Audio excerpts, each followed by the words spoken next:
Happy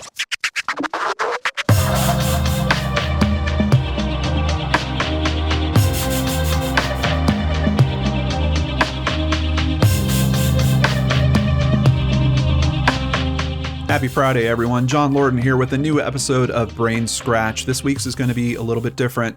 Of course, it was a big week. I made my premiere on Netflix. I hope by now that you have checked out Crime Scene, The Vanishing of the Cecil Hotel. This video is going to be going over some of the information from that, how I feel about some of that stuff.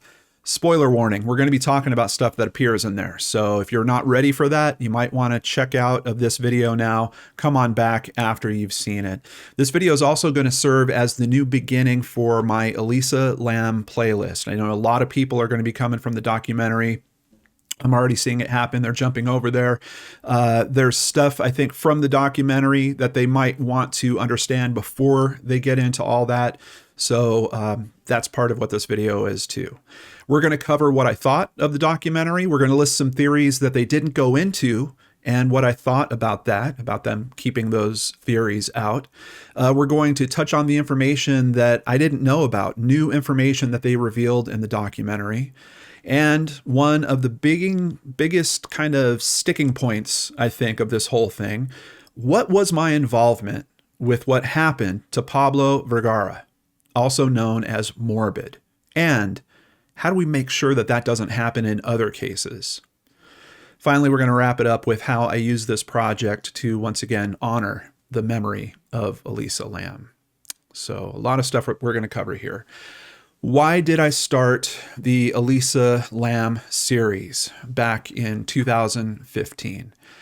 At that time, what I saw in terms of content, particularly around that case, was a lot of ghost stories, a lot of kind of creepy storytelling. That was a really big thing on YouTube at that time. And I didn't see anyone that was really kind of checking the case out, kind of taking it from a more serious point of view. There was a lot of paranormal stuff that was coming with that case. And I was just wrapped up in it. I was watching all that stuff and thinking, but is there something more to this, something that we can kind of bring into real world conversation and try to understand? One of the earliest videos I did was even questioning, was this real at all? Because we had gone through a stunt in the 1990s by Hollywood to effectively trick us into thinking that a documentary was about real events, and it was a fake documentary. And of course, there's a whole bunch of those that have happened since then. And that was kind of my entry point into trying to at least bring the Elisa Lam stories that I was seeing out there into some type of real world thing. Okay, if there's a Hollywood company that's going to stage a production, could they fake this scene at the rooftop of the Cecil Hotel? And, you know, of course, in hindsight, realizing the true tragedy of what this case is, it's a crappy entry point. I know that. But I think you'll see, if you watch the series and go through the episodes, you'll see that there is a very fast migration and understanding that happens around researching this, finding out this is looking like a real person. We've got all this social media, all these profiles to look at. Of course, footage released of the family. There was all these pieces that very quickly came together to say, yes, this is certainly a real person. There's a lawsuit that's going on. You're not filing lawsuits if this is some kind of Hollywood production. So the focus, as I got in and started looking at this case, shifted really, really quickly and really seriously. Now, the problem was I was still seeing the other stories still spinning around. And keep in mind, at that point, I wasn't a giant YouTuber. I think I had like 1,000 subscribers or something like that. So, I mean, just think about trying to take that on. I'm going to try to change the conversation that's going on the internet, this huge, wild conversation. And I'm going to try to bring that to a place of actually being helpful and really trying to understand this and be respectful to the family and all those things. It was obviously a huge task. It was something I certainly did not get perfect, especially from the outset. I think as the series goes on, you'll see that I'm refining that and it's getting better and better. And quite honestly, some of the last things that are part of the video series, I'm extremely proud of. And I think that they probably couple up pretty nicely with Crime Scene. So What exactly did I think of Crime Scene, The Vanishing at the Cecil Hotel? First of all, I was honored. I was aware of this director's work. I know his approach. I know that he looks at things from multiple sides. I know he asks tough questions. I don't think he let us down on any of those fronts. It's weird for me because, for a while, I actually reviewed this type of content regularly. I had a movie review show that was focused specifically on true crime documentaries. So as I was watching it, I kind of had all these tingles of like, oh my God, look at that shot. I mean, look at how this is framed, all this kind of, and then all of a sudden you'd be jarred by, oh wait, this is that story. This is that thing that's so close to my heart. And then you'd be jarred by, oh wait, that guy is me on the screen. It was a really bizarre experience to go through in terms of watching it. But all I can say, I feel privileged. I feel honored. There's some things that I feel are coming out from it that are a little rough in some way. It's really around the morbid stuff. We're going to talk about that. But even in case of that, I understand it. And for someone that tried to take on a big sweeping conversation with his 1,000 subscribers, back in 2015, do you think I'm going to try to step up to the challenge that's been put forth by that documentary? If you're a fan of this channel, I think you know that that's definitely going to happen. I also have to say, in terms of standouts, I became a very big fan of Dr. Doug Mungin in this documentary, the historian, all about Skid Row, the information that he shared, the insight that he shared. It just seemed very personable, really well connected. I was really, really impressed by that. To answer some questions out there, I'm kind of getting around this. I did not see this in advance at all. And as a matter of fact, a lot of the stuff that happens in episode 4, I had no idea about in advance at all. Let's move on to theories that they didn't really go into in the documentary. Elevator game. You're going to see references. If you look through the Elisa Lam playlist, you're going to see these references. The invisible man in the elevator. There's all these theories about cloaking technology because Elisa actually retweeted something about an invisibility cloak that was supposedly being created for the military. There's a lot of those types of theories where literally you're talking about a retweet, and that launched a whole giant discussion on the internet about that particular theory. And for where I was trying to take this on, trying to bump this conversation, I knew that you don't just get on YouTube and you say, hey, that idea that you guys have about the invisibility cloak, that's stupid. You're not going to win over any points of view there. You're not going to take anyone from this side of their belief structure and get them over to this side. I thought the best way to try to address that stuff was to be open to those theories, learn all about them, learn about what was being out there about those theories, represent that, say, okay, I think this is what you guys are saying. Here's all that information, and then go off and do my research and then wrap that into the conversation. And that's essentially kind of what the format of BrainScratch was, particularly back then. Now it's shifted into a much more true crime focus. The types of sources that we use are completely different. I mean, it's not quite what it was back in 2015, but that's what it was then. It was an ongoing open conversation that my intent was to kind of clear these bizarre story elements and get this thing down to what this case was really about. I don't know if I really go into it too much, but they also didn't. There's kind of a bit of a popular story that swirls out there that David Paulides actually kicked out about Elisa Lam. He did an analysis on this case, said that there wasn't any blood in her body, that her blood had been drained for some reason. You can see none of that came up in the documentary. Multiple story about ghosts in the elevator. Richard Ramirez ghost, you could see his face in the elevator. There was another YouTuber that did a feature where they were like, hey, you know what? We checked the dates. Richard Ramirez was still alive at this time, so that doesn't make sense. The Invisible Light Agency, this whole company that kind of ties in a little bit into the cloaking theory stuff a little bit. There was a guy that they were looking at in particular. None of that stuff made it into the documentary. Am I upset about that? Not in the slightest. I think it was a really good choice. I think it basically, the noise that I went through back in 2015 of trying to get through those stories and lay them down. I appreciate that I don't know if they recognize that effort. I don't know if they made it their own decision to, hey, we're going to include this, we're not going to include that. However they came to it, I feel like they did the right thing. The points that they do bring up about the synchronicities that happen with dark water and all that, you have to address that kind of stuff. In terms of the pockets of conversation that were happening on the internet, those are the exact, like the top tier of the kind of hard to understand supernatural aspect. And I think that they did those justice, but they didn't get into some of the other stuff that's a little out there. And I'm thankful because I think it actually kept the tone very grounded in reality.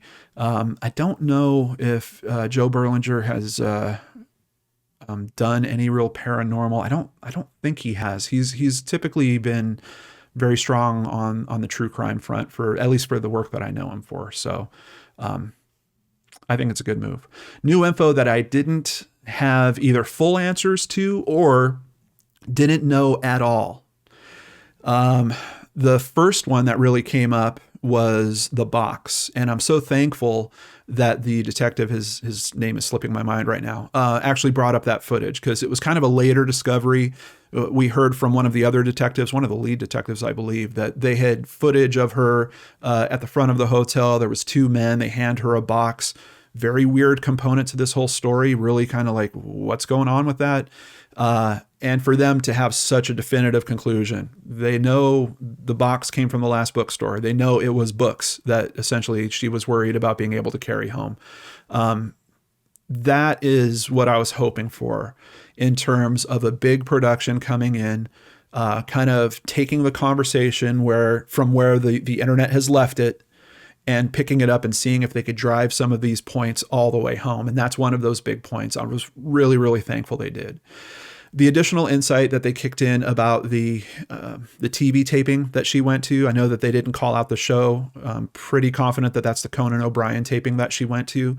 But the information about her being escorted off the property after giving the staff a note that she wanted them to give to Conan, very insightful, really helps us with the understanding of some of the mental health issues, the possible mania that she was in through this period of time, and kind of extends that out because now we're starting to understand that this isn't something that, like, she missed her medication for a day and then things got weird. This might have been a prolonged, her not taking her medication properly. The symptoms might have kind of gotten worse as the days were going on. So I thought that was really important. Once again, I was thankful that they included that.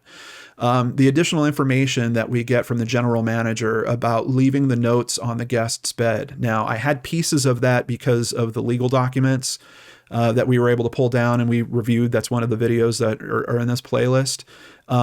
We knew there was a problem in the room, but we didn't know what the problem was. So actually understanding those details, notes that say go away, her not letting the other guests into their own room.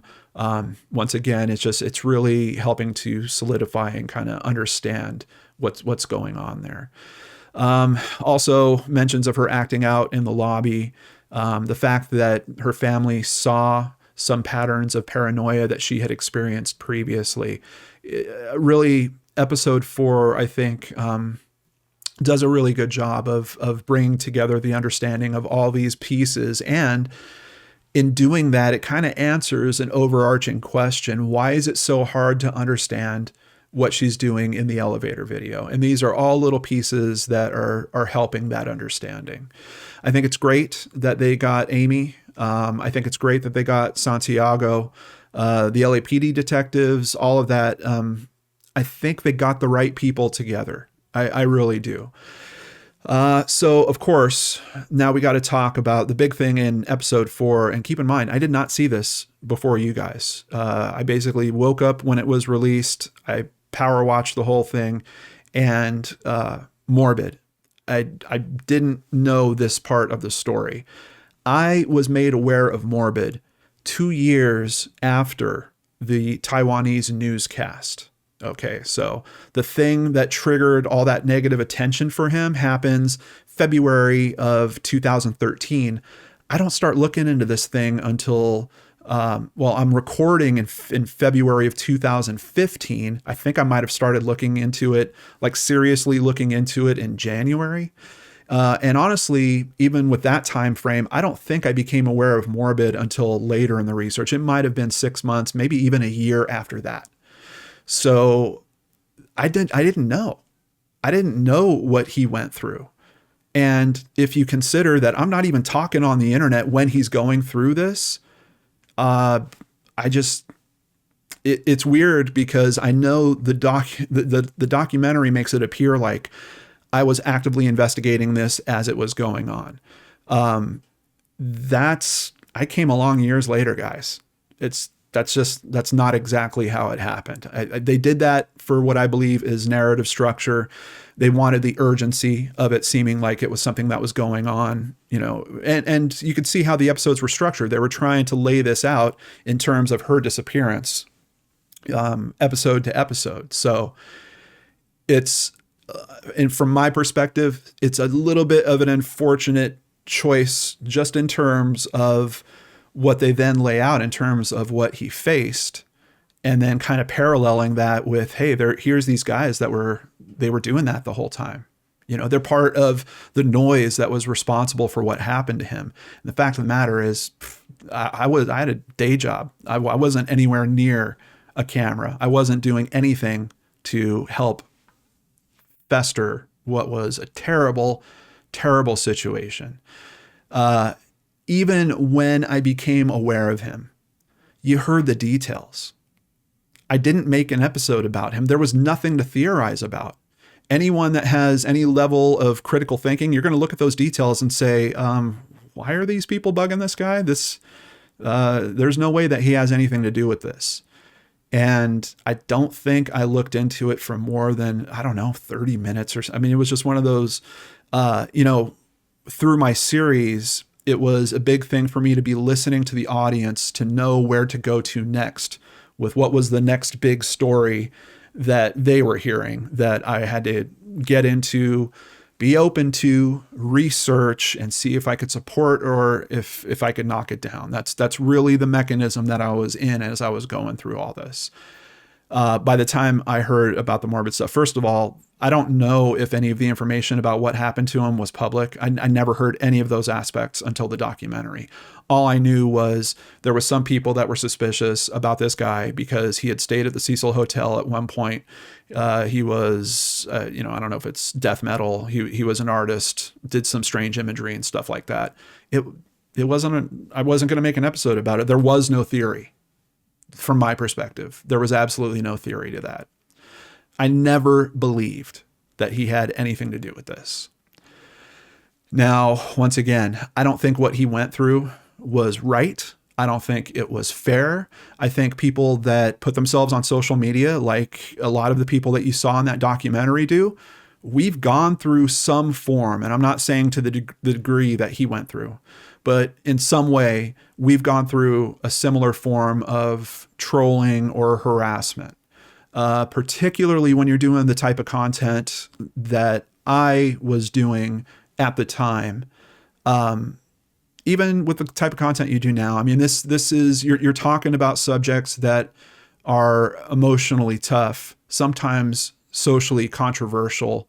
I think that if anything, we're the people to understand what he went through to a certain level, but it sounds like the trolling and harassment was just way like to a completely different factor. That is truly awful. I mean, for him to consider ending it all because of what he was going through is awful.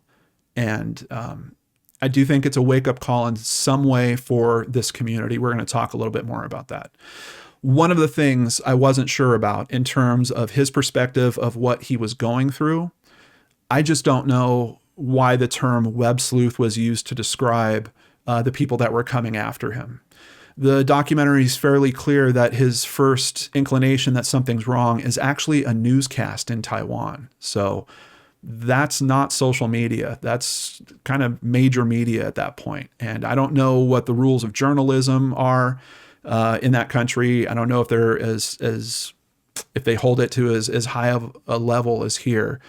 But that's quite a bit different. And honestly, I don't have a translation on that video. So I don't know if in that video it's saying, a web sleuth found this. And I'm struggling even with the term web sleuth and how it's kind of used in the documentary a little bit. Because what is a web sleuth at this point? Is a web sleuth just someone that's good at using the internet? I mean, are you at home checking out a location on a map? Are you searching a particular topic, reading up on several sources to get a better understanding? Are you looking for a phone number or an address? Does that make you a web sleuth? Because those are pretty much the standard tools that we're doing for this stuff. And I don't think that's even an advanced internet user these days. I think that's a standard internet user, at least from my perspective. And if you have a different perspective on that, please tell me about it in the comments down below. So I'm just kind of confused. I've had people come at me, as a matter of fact, a little bit off of this documentary. I don't think they're web sleuths that are coming after me. I feel like they're commenters. I wouldn't even classify these people as trolls. They're representing his side in particular. I keep being asked why I haven't apologized to him. You guys now know. What am I supposed to apologize about? I didn't cover it. I didn't know about any of this literally until the documentary dropped.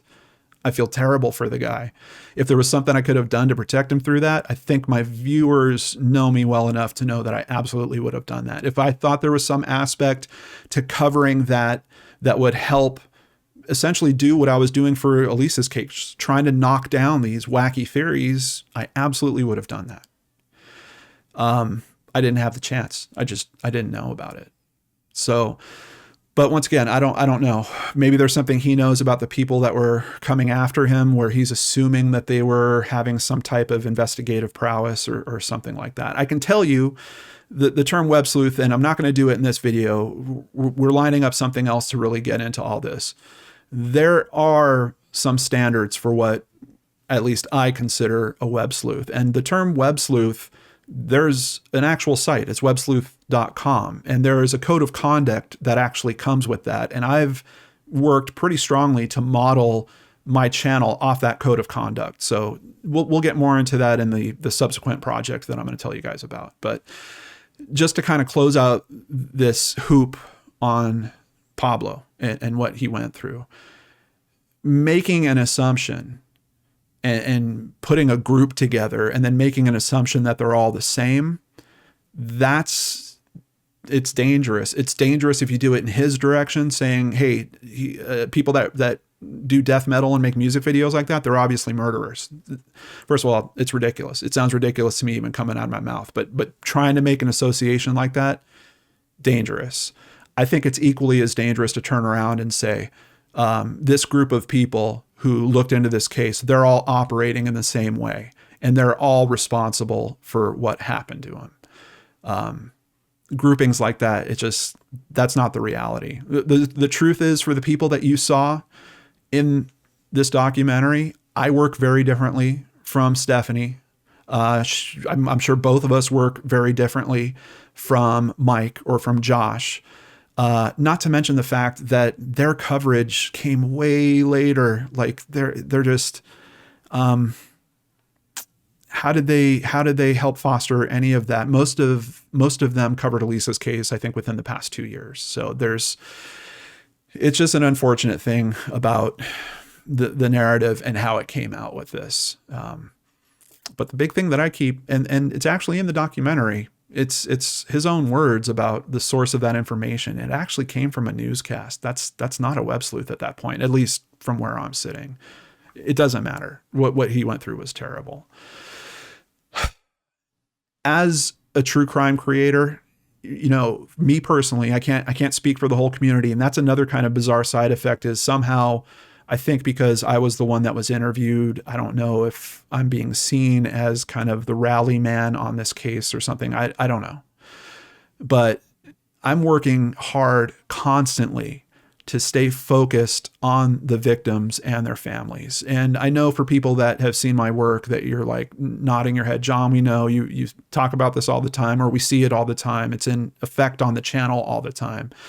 I know, but I feel like I have to kind of rephrase this stuff and restate it at this point, because this is a different exposure level. There's a bunch of people that are coming here that are not familiar with my work. There's people that they won't be.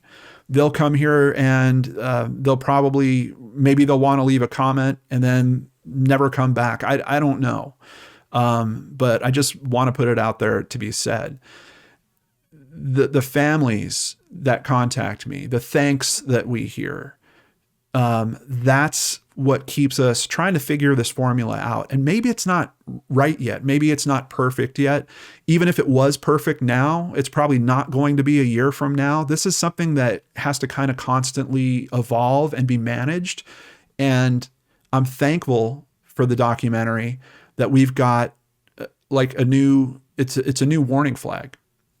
It's like, hey, there's a potential other side effect here, that people that are casually connected to the event might in some way be affected by coverage like this.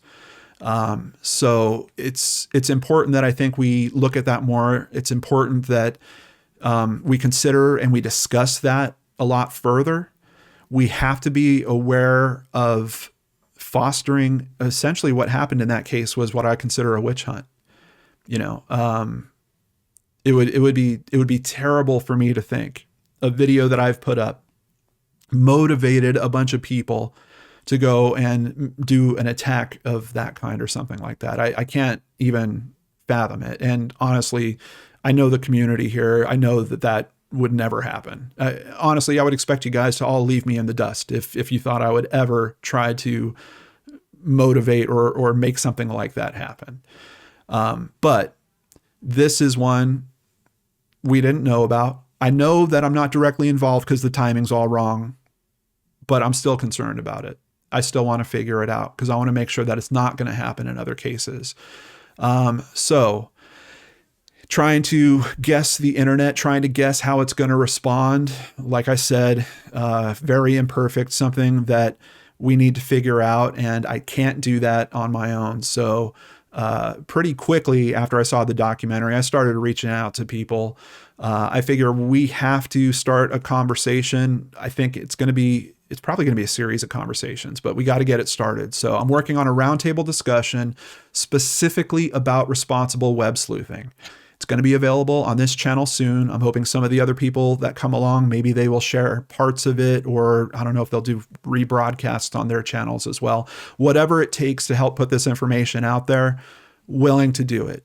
Hoping that it's going to influence other true crime creators to also be mindful of this stuff. I've already reached out to Dr. Shiloh, Dr. Scott from LA Not So Confidential. They've agreed to be on board. They're going to help with this. I reached out to Stephanie already, said, hey, Stephanie, I think we got to do this. We got to get together. We got to talk about this. We got to see if we could figure some of this out.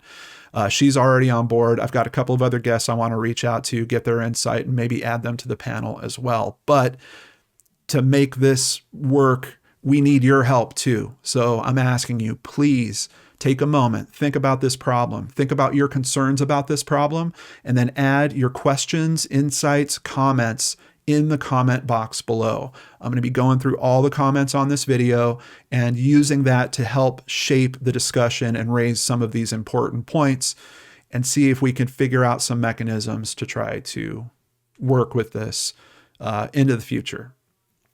And I think that's the first step that we can take on this. I don't think it's the last. And like I said, it might be several conversations. I can tell you, certainly within the private conversations that I have in this community, a lot of us are pretty close. And I know we're going to be thinking about this. I know we're going to be talking about it.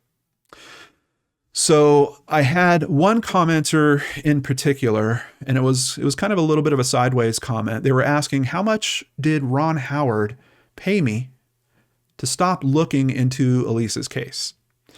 To answer, there's kind of two parts to that question. Let's get to the second part first. I don't want to say I was ready to stop looking at Elisa's case. The truth is, I'll never stop trying to understand that case. But I think you can see when I did the video that was called Lost, which was really I think a bit of a tribute. It was a similar video to the mechanism that they used in the documentary of having an actress read some of Elisa's writings. When I got to that point and made that video, my expectation at that point was, okay, done. Like this, we don't have to go back to this. Then I was seeing that the story was still swirling. I was seeing that there was still aspects. There was new information that kind of came out. We had a documentary on investigation discovery that came out. So I had to address the new information from that. I got access to the interview that I did with a body language expert. I thought it provided new insight. And once again, I feel like I've kept trying to do this okay, and that's it. We did it. Like if you've gone through the whole series and you got to this point, you should be at a similar point that I am, where we have an understanding that this is what happened. Now I'm kind of hoping that this is the point where we can say, okay, look, yeah, the YouTube channel wasn't big enough for me to get the detectives. The YouTube channel wasn't big enough for me to get Amy Price, to get Santiago, to get these final few lingering questions answered. But Netflix was, and now it's done. I'm hoping. In terms of pay for what I did on this project, I requested that the production use it to make a donation to the National Alliance on Mental Illness, and they made that donation in Elisa's name. That's what I wanted for trying to help with this. And the opportunity to make sure that at least a voice was being heard. Yes, I know about all the conspiracy theories, the bizarre theories around this case. I could speak to those, but the end analysis is what I wanted to make sure they heard. I feel like they might have come to that even without my input on that. I'm thankful for that. That's what I thought was best. So I'm thankful also to them for doing that on my behalf and in Elisa's honor. In general, I've never accepted outside pay for projects related to Elisa. Most of my YouTube videos have had the monetization turned off intentionally since the original postings of them. Every now and then YouTube will go on and all of a sudden a few of them will magically turn on or something. They're supposed to be off. I've gone through again to make sure they're all off. My biggest ultimate hope with Crime Scene is that it can be the final note in the Elisa Lam investigation, and maybe also a wake-up call to how we handle mental health issues in our businesses, our jurisdictions, if we're law enforcement, and in our personal lives. There was some moments when I was watching it. I start thinking about the missed opportunities. I start thinking about the people that could have said, hey, are you okay? Or maybe we should call and have someone, have the authorities come by and just do a check, like a welfare check on her. It's one of those things where I think the infrastructure for how to deal with mental health issues, kind of along the same lines that we need to engineer our processes and make sure that we're not creating victims as we're trying to help these families in these tragedies. Those processes need to be checked out as well.